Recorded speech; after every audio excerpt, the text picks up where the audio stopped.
Getting started with accessibility can be a bit intimidating, especially the getting started part. Where to start? Every project will be a little different, whether the application is brand new and we're in the planning stage before any code is even written. The application already exists and needs to be converted. It uses modern technology, or is a legacy. Our experiences will differ from project to project. My first project that had accessibility as a fundamental requirement was a legacy application which up to that point was not required to be accessible. We were on one of those all-hand type calls being told that starting the next upgrade we would have to be compliant. Lots of acronyms and terms I had never heard before were being thrown about, so I Googled it and then asked a singular question. What level of compliance are we going to be required to meet? Because I knew enough to even ask, I was now the most knowledgeable person on my team. Oops. Thankfully it panned out, and I was given the time to research what making our application accessible was going to entail, and connected with an accessibility expert on a different team to guide me. The moral of the story here is that 1, everyone must start somewhere, and 2, the panic moment of where do I even start figuring out what I need to know happens to all of us.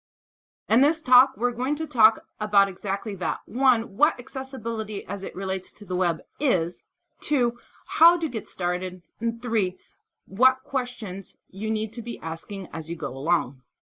Hi everyone, my name is Martine Dowden and I work for Andromeda Galactic Solutions. We do product development, consulting, training, and I know, big shocker, accessibility consulting and training. Before we get into the thick of things, let's take a trip back in time and look at where the concept of accessibility on the web began. As early as 1945, Vannevar Bush said, "Consider a future device in which an individual stores all of his books, records, and communications, and which is mechanized so that it may be consulted with exceeding speed and flexibility. It is an enlarged, intimate supplement to his memory." What is described here is what we today would call the internet. Fast forward to 1975, where we see the first commercial reading machine created by Ray Kurzweil, a machine that could scan a book or document and read it out loud to the user. A central theme here is that sharing and availability of information, a concept that will be at the core of creating the internet. Even though the first web browser was created in 1990 by Sir Tim Berners-Lee while working at CERN, we will not see an official accessibility initiative until 1997. WAY, the W3 Accessibility Initiative, is launched with a goal to develop standards and support material for accessibility. As part of the launch of WAY in 1997, Sir Tim Berners-Lee states, "Worldwide, there are more than 750 million people with disabilities. As we move towards a highly connected world, it is critical that the web be usable by everyone, regardless of individual capabilities and disabilities." He continues with, "The W3C is committed to removing accessibility barriers for all people with disabilities, including the deaf, blind, physically challenged, and cognitive or visually impaired. We plan to work aggressively with government, industry, and community leaders to establish and attain web accessibility goals." By 2001, those numbers were up to an estimated 1 billion, or about 50% of the global population. It won't be until 4 years later in 2001 that we see the first public draft of the Web Accessibility Guidelines, or WCAG, a set of documents that explain how to make web content more accessible to people with disabilities. So I've used the term accessibility a number of times already, but what does it actually mean?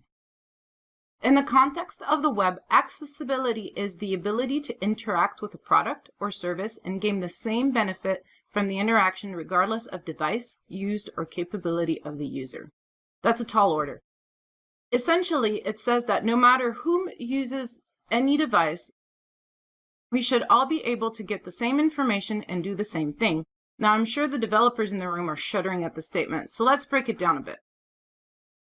A side note, often used to mean accessibility is the numeronym A11Y. It takes the first and last letter of the word and the number of letters in between. It's often seen as a hashtag on Twitter, for example. There is some debate in the community as to whether using the numeronym is accessible, so for readability, it's better to use the full word as much as possible. We stated that accessibility is the ability to interact with a product or service and gain the same benefit from the interaction regardless of device use or capability of the user. To interact means that we should be able to perceive the information. We need to be able to discern the content being presented to us. Not only that it is there, but also be able to process and consume it. Think of showing and hiding content on a website. Can we tell that a pop-up has just opened while using a screen reader? Understand, we need to understand what we are looking at. There are several layers here. The actual words on the page. Is the reading level appropriate, or am I using business terms that my users may not know? Content organization, can I tell what in the world I'm looking at? And interactions, can I tell what I can even interact with, such as links or buttons? Navigate, can I make my way through the application from contact section to section and from screen to screen? There are a couple ways this can be hindered. I can't find or get the link buttons themselves, or I don't understand how the interface works and can't figure out how to navigate in the first place. Contribute, can I participate in a social media application? Can I create a post, for example? Can I publish an application to the web? These 5 conditions are the basis to which an application is accessible to user. So let's look at what some barriers are that would prevent us from being able to accomplish any of these 5 things. Please keep in mind that I've neatly categorized these. In the real world, humans are not that simple or clean cut, and we may be hindered by any combination across these categories. Hindrance can be auditory, our ability to hear. 15% of the world's population has some kind of hearing loss. If we just consider disabling hearing loss, which is defined by a loss of greater than 40 decibels in the better ear or 30 in children, the number is up to 466 million, or about 5% of the world's population. By 2050, it's estimated that 900 million people, or about 10% of the world's population, will be affected. Causes may include exposure to loud noises, genetics, injury, age, and illness. Worth noting are users over the age of 65 because 1/3 are estimated to be currently affected. Visual related to the ability to see, around 1.3 billion people worldwide have some form of visual impairment. This can vary from mild to substantial uncorrectable vision loss in one or both eyes. Refractive errors are the most common reason. Refractive errors encompass nearsightedness, farsightedness, and curved cornea, which cause distortion. Basically, what you usually see glasses to correct. In 2010, these were cause for visual impairment in 101.5 million people, and blindness in 6.5 million people worldwide. Other common causes for visual impairment include cataracts, a clouding of the lens which prevents clear vision, glaucoma, which is a group of diseases characterized by damage to the optic nerve caused by increased fluid and pressure in the eye, and color blindness, which happens when the pigments in the cones which allow us to determine color do not function properly or are absent. Physical disabilities include limitations of movement, mobility, dexterity, or stamina, which can affect keyboard and mouse use. This can be a result of muscle weakness, including tremors, lack of coordination, paralysis, numbness, or diminished sensation, joint disorder, hampered movement, or missing limbs. There are a multitude of causes of physical disabilities. Examples include amputation, rheumatisms, injury, or disorders such as muscular dystrophy or fibromyalgia. This brings us to a sidebar about impairments and disabilities. When you think of injuries, for example, an injury can have permanent repercussions, such as a broken spine causing paralysis, or it can be very temporary. Stitches on a hand limiting movement and causing discomfort while there, but healing just fine. We have mentioned a lot of permanent disabilities up to this point and talked a lot about impairments, but it's worth noting that handicapped, impairment, and disabled have distinct meaning. An impairment is a loss or an abnormality of function, of structure of mind or body. A disability is the restriction or prevention in performing an action, while the handicap is the disadvantage that the disability causes. As an example, a macular abnormality such as cataract, which is the impairment, this causes blindness, the disability, which may prevent my ability to get a driver's license, the handicap. It does not take an impairment to be disabled. There are, broadly speaking, 3 different types of disabilities. Situational. The current context in which we find ourselves causes the impairment. For example, sitting in a crowded, noisy subway and needing to use subtitles while watching a video. We use the subtitles because we can't hear or understand what is being said due to the background noise. Temporary, breaking my glasses and zooming in on a screen or using a magnifier to find the nearest optician. And finally, permanent, which, as its name implies, is persistent. So far, we've covered auditory, visual, and physical. We have two more categories. Cognitive and neurological, which are things that affect the central and peripheral nervous systems. The central nervous system includes the brain and spinal cord. The peripheral nerve includes nerves and ganglia that are not part of the brain and spinal cord. This is probably the broadest and most diverse category, including a wide range of causes such as dementia, one of the most common and growing as the world's population as a whole is aging. Epilepsy, which affects over 50 million people worldwide. Illnesses such as meningitis, Zika, or COVID-19.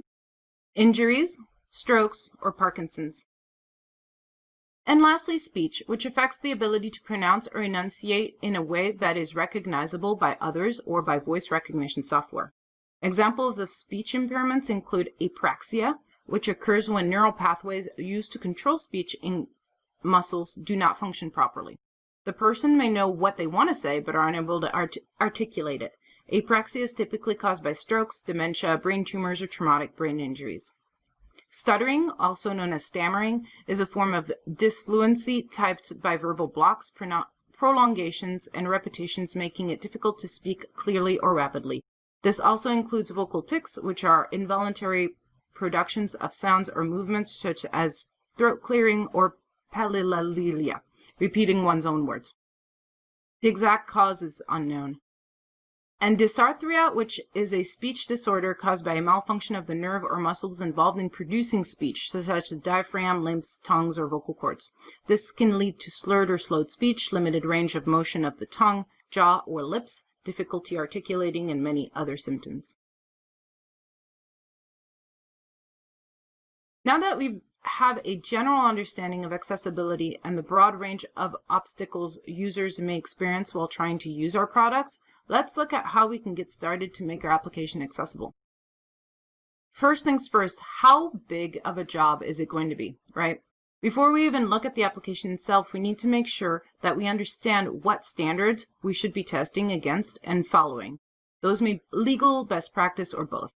A term you may have heard in the United States related to accessibility is Section 508.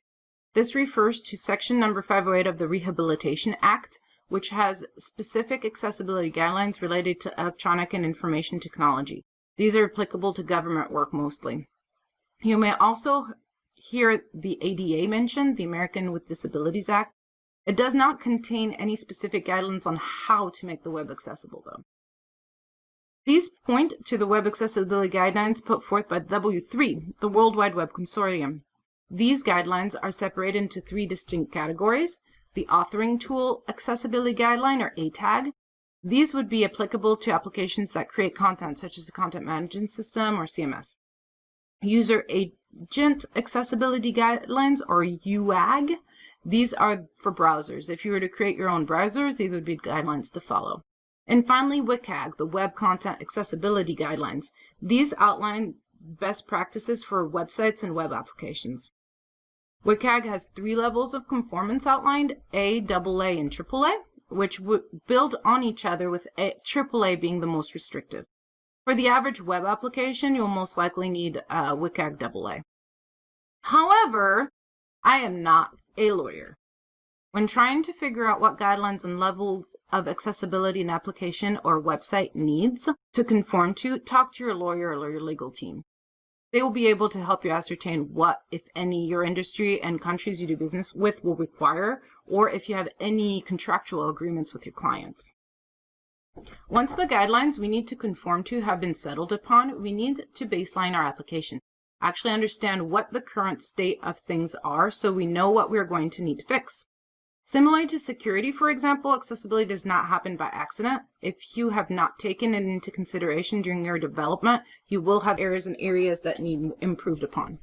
To test, however, we can't test all browsers and devices ever created. We therefore need to decide if, and has not been done already, which browsers we are going to support. Across all devices, Chrome and Safari account for about 82% of the market share alone. They also lead the charge for desktop and mobile. Looking at desktop statistics on the upper right-hand side, as a front-end developer and to my great chagrin, I feel the need to point out IE, which as of June 2020 still holds about 2.88% of the market share. Any given application's browser usage will vary. Being in tune with our analytics can help us make a better decision as to what to test for.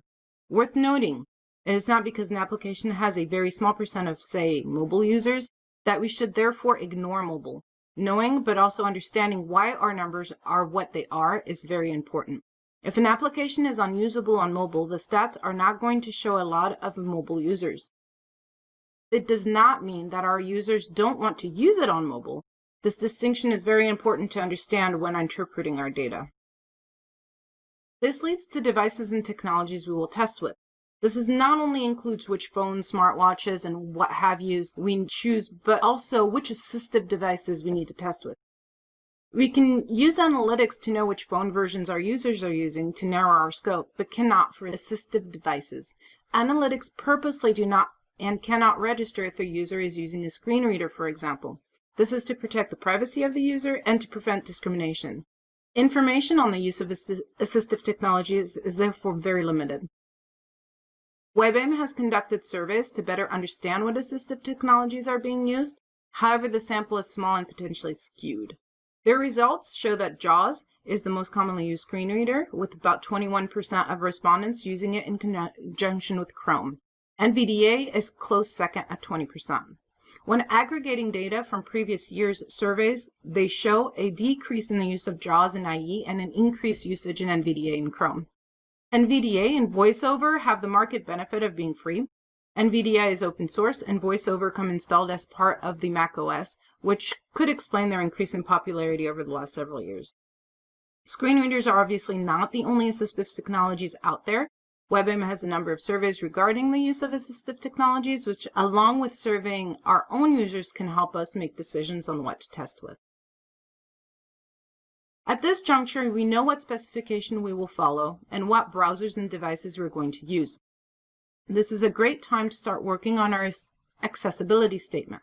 The purpose of an accessibility statement is to tell our users that we care about accessibility and how to get a hold of us with any feedback or questions.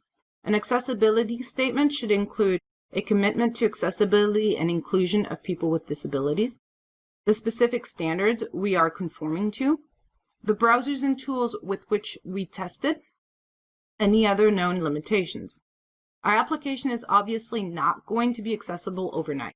So as we make portions of the application accessible, the known limitations sections will need updated to reflect areas that are now accessible and those that still need work. W3.org has an accessibility statement generator that can help us get started. Here is an example generated using this tool for Example App being produced by Example Inc. Example Inc. is committed to ensuring digital accessibility for people with disabilities. We are continually improving the user experience for everyone and applying the relevant accessibility standards.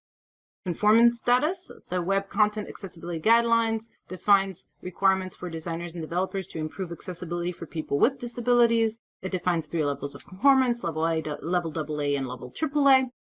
Example App is partially conformant with WCAG 2.1 level AA. Partially conformant means that some part of the content do not fully conform to accessibility standards. Feedback: we welcome your feedback on the accessibility of Example App. Please let us know if you encounter accessibility barriers on Example App. Email accessibility@example.org. We try to respond back within 2 business days. Because Example App is partially compliant, we would want to add some details about what it is and what is not. Next, we want to make sure we understand the different user flows and processes in our application. Conditions such as access roles, data states, and other app states can influence what we show or hide our users. It's important that we know what those conditions are and what those screens or components that are being shown or hidden are so they can be appropriately tested. Breakpoints are used to make applications responsive and therefore alter how the user interfaces is presented to us. Breakpoints allow us to conditionally change how we style the UI based on our environment. Layout can therefore be adjusted depending on if we are looking at our website on a narrow screen, a phone, a widescreen, or desktop. They can be implemented any number of ways. A very common method is via media queries. These are implemented via CSS and allow for styles to be applied conditionally based on the current state of the environment. This includes the width of the viewport.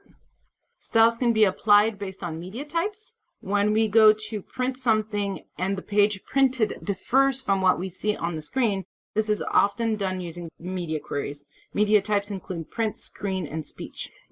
CSS media queries are not the only way to achieve these ends. We can also be achieved via JavaScript, for example. We need to make sure that we are keeping track of what all our breakpoints in our application are so that we can test while each condition is being met, as they may result in a change of layout, what is being displayed, or general styles.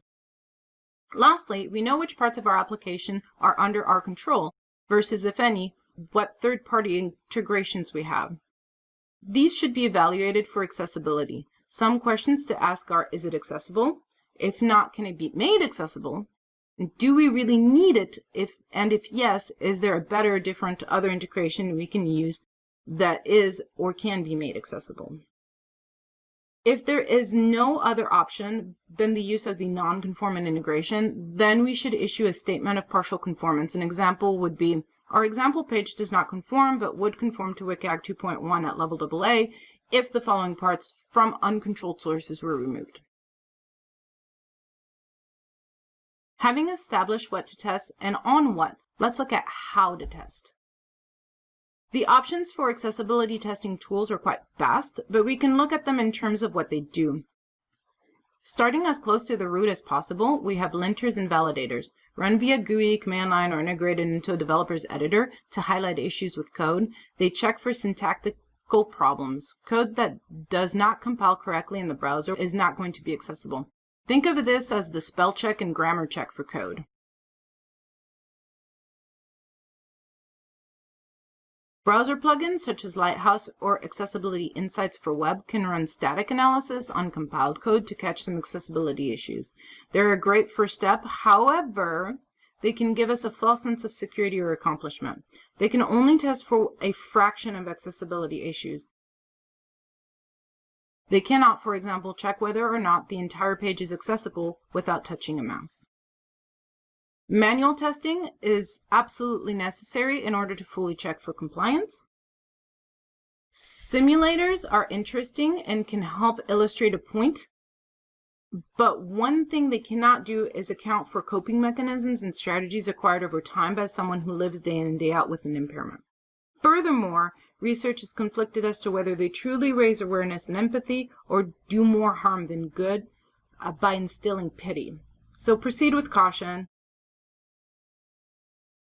If we need data about how our users are interacting with the app, well-implemented user experience research will yield more wholesome and accurate data than any simulator. The same way, if we support mobile iOS, we would test on iPhones. If we support the voice-over screen reader, we should test with it.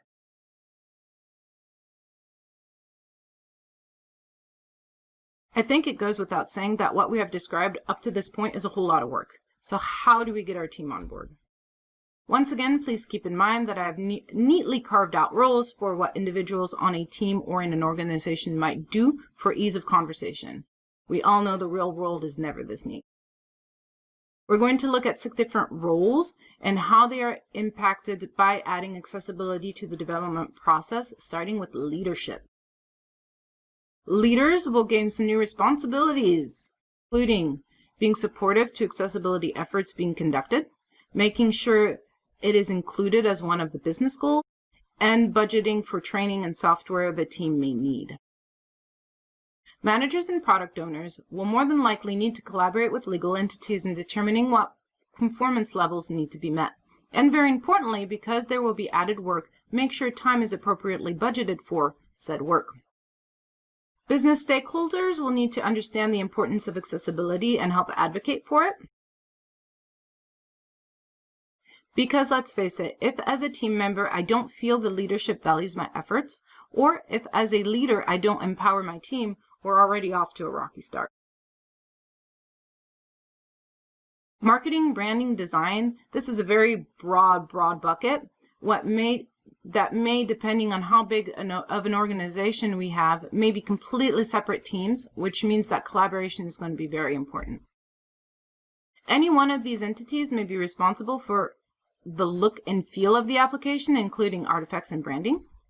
What I'm referring to here are things you might find in a style guide. So brand colors, if brand colors are they accessible, typefaces, and language use. If accessibility cannot be achieved while following brand guidelines, the likelihood of friction existing between the brand managers and design and development team is pretty high. If by following brand standards we're already compliant in terms of color to contrast ratios, fonts being readable, and language being appropriate for application audience, we can start on some solid foundations and decrease tensions down the road. Providing alternate text for pictures out of the gate and making sure that videos have subtitles and transcripts when handed over to the development team will also greatly increase accessibility out of the gate. Web designers, those doing the design of the application or website itself, will also need to consider the following in their designs. Do my designs pass color contrast ratios? Am I always using more than just color to convey meaning? An example of this would be form validation errors. Do I have red text under my form field or something else as well with it to indicate that it is an error, such as an icon or the word error? Font size, is my text readable on small screens? Alternate navigation options, is there more than one way to navigate my application? Is it intuitive? Can users ascertain where they are, where they were, and where they're going? Content organization, not only is the content organized in a way that is easy to follow and understand, but also are headers being used appropriately. Collaboration with brand managers, marketing, development, anyone doing user research, etc. This is a good time to talk about personas. Oftentimes in design we use personas. There are several schools of thought as to whether or not they are useful. That is for each team to decide. However, some words of caution specifically related to personas and disability. Personas are often oversimplified caricatures of what an actual user might be. When creating personas around accessibility, we need to make sure that the persona is still as wholesome as it can be. In other words, a persona is not just a disability. Jane is blind makes a terrible persona. A better way is to include the nature of the disability and strategies used by the persona. To rehash the previous example, Jane uses the application to keep track of her grocery list. She uses VoiceOver on her phone to read out each item on the list and text-to-speech in order to create new items. This is still a very shallow example and could use a lot more work, but is a step in the right direction. Content creators. Content creators can take any form. Maybe they're writing content into a content management system that auto-publishes to the application, or a video production team creating advertisement for the application, or the options are limitless. We all need to consider the medium in which we're creating and what specific requirements each may have. Some common things to keep in mind include heading structures. Are they sequentials and do they make sense? If media for video and audio are transcripts and or subtitles available. For images, did I also create the appropriate alternate text? For written content, is the reading level appropriate for my audience? For the average adult in the United States, it's still 3rd grade. Am I using business or industry-specific vocabulary? If so, is it appropriate to use with my target audience? Is the text on my links and buttons descriptive, enough to give the sense to my users of what will happen if they click it? Hint, read more is terrible. A much better option would be read more about puppies, kittens, and rainbows. When it comes to content management systems, WordPress, templates, and other authoring tools, be aware that not all of them are capable of producing accessible output.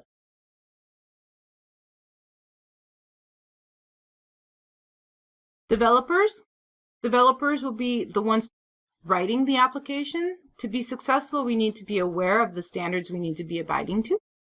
Be familiar with ARIA.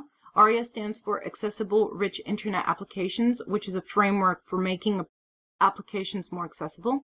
This is especially important for dynamic content.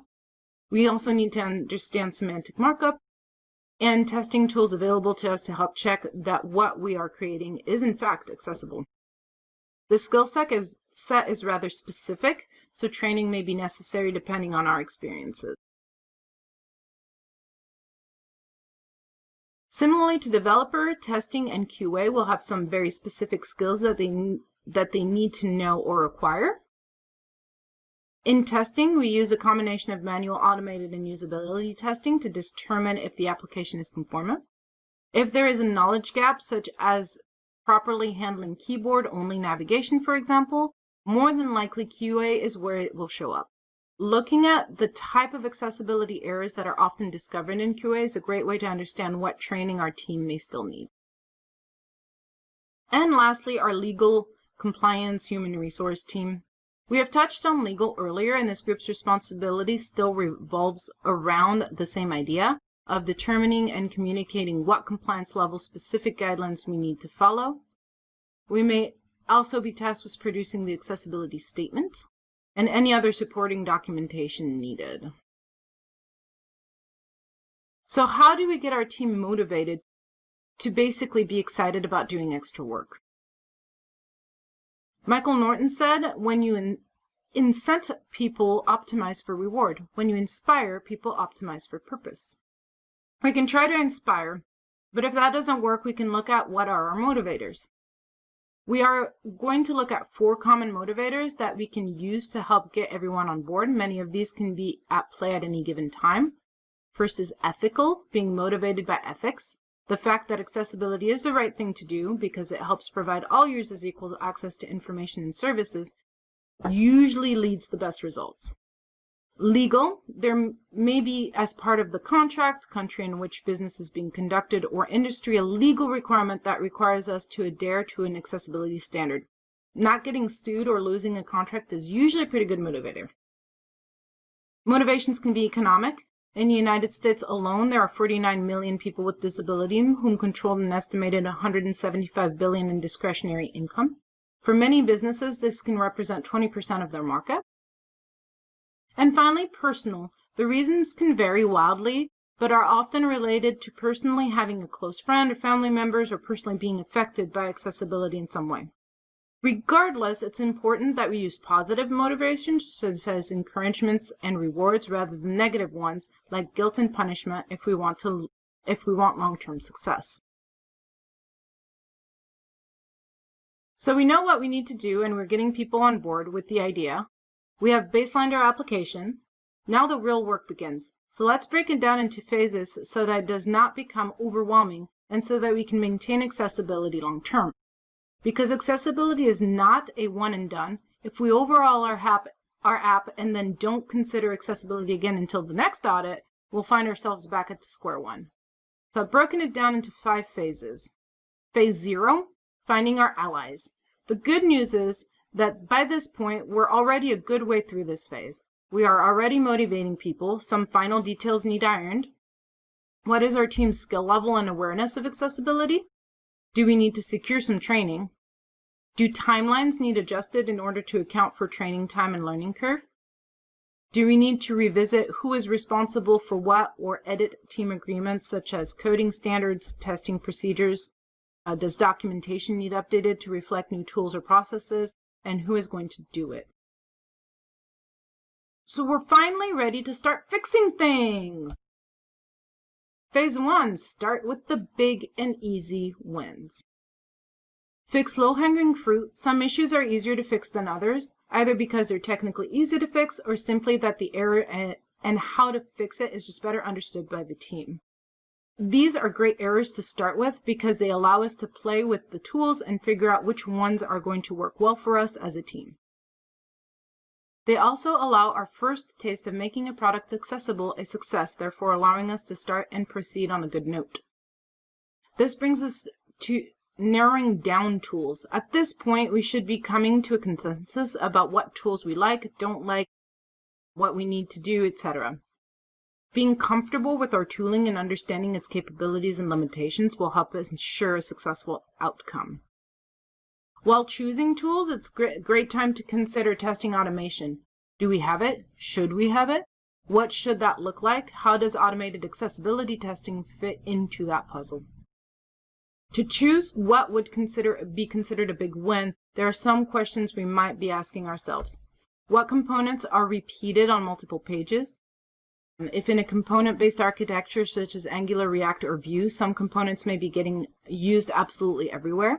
These are great candidates because they have a high level of impact on the user. Navigation, headers, and footers are all great candidates as well. What are some frequently encountered errors?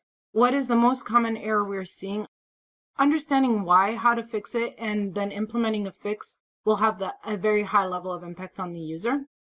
Color contrast, is my theme accessible? Is my CSS architected in a way that getting that fix is going to be easy to change? If we have continuous integration and deployments, we also don't want to forget to include automated testing with our other testing in those pipelines. Once we have heavy hitters out of the way, we can start focusing a bit more closely on critical paths and features for phase 2.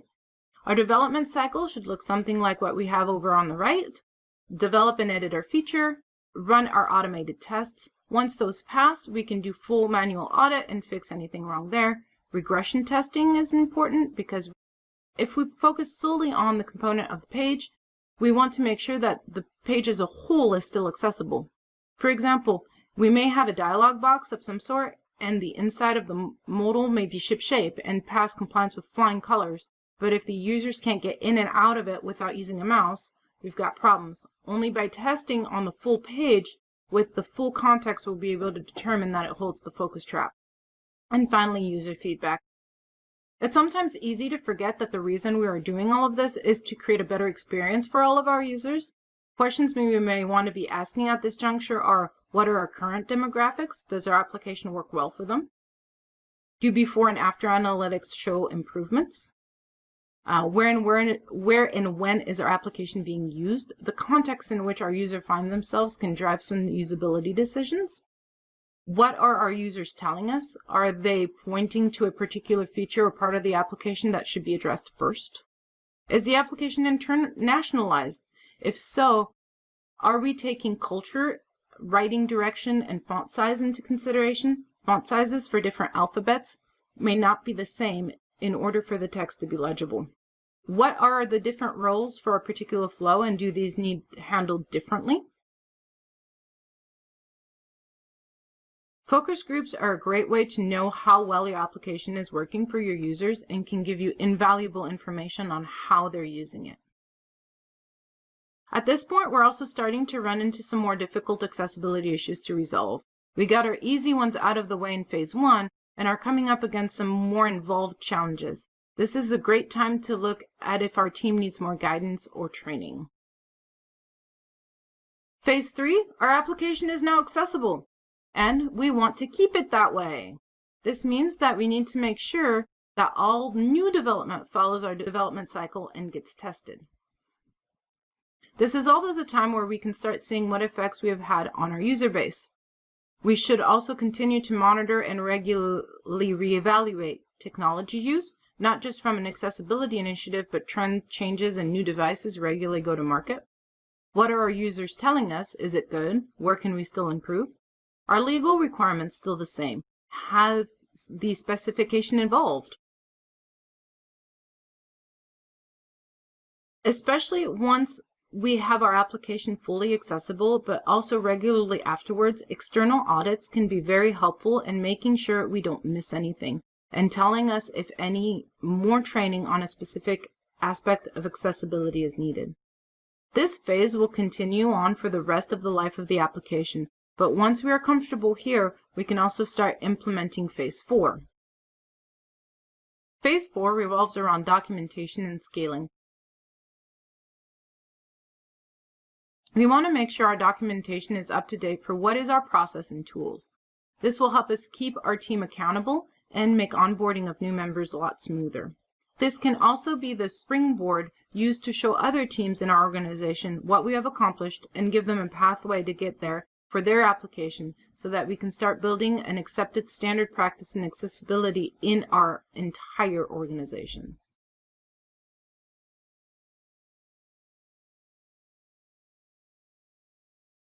We covered a lot today, including what accessibility is, what obstacles do we encounter trying to use our applications, things to consider when baselining our applications so that we know where we are and where we're going, how as members of a team our roles will change, and finally, how to set ourselves up to make our application accessible and keep it that way. If you enjoyed this talk and would like to know more, check out my book, Approachable Accessibility: Planning for Success. Thank you for listening. You can find me on the web at martine.dev or reach out to me on Twitter at Martine_Dowden. Thank you very much and happy coding.